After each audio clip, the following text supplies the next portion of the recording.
Apabila kita berbicara terkait performance dari ayam kita, baik itu broiler maupun layer, itu erat sangat dengan performance dari FCR.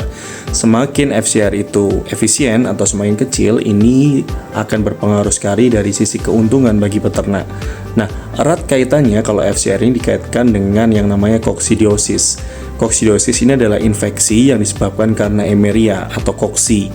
Nah, seringkali para dokter hewan itu membuat program koksi itu atau program anti koksi itu diberikan melalui pakan.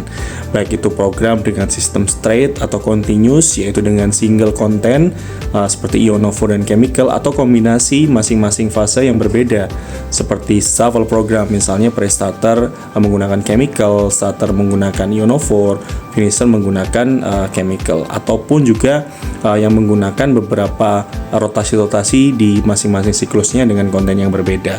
Tentunya tujuan dari ini semua adalah untuk mengendalikan fase sizogoni dan sporogoni pada Emeria ini, agar tujuannya ookis atau telur dari Emeria ini itu tidak shedding ke lingkungan, sehingga secara jumlah ookis yang ada di lingkungan ini bisa dikendalikan sehingga dia tidak ada reaksi infeksi yang berlebihan di usus.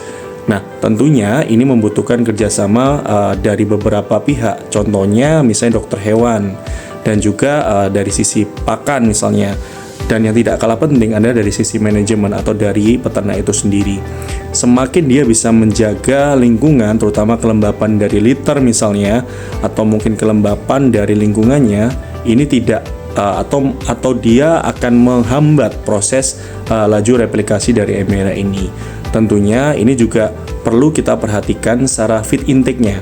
Semakin feed intake-nya ini masuk dengan standar sesuai dengan umurnya, maka dosis yang diberikan melalui pakan ini akan sesuai dengan yang diterima oleh ayam. Tentunya ini merupakan yang sangat vital buat ayam.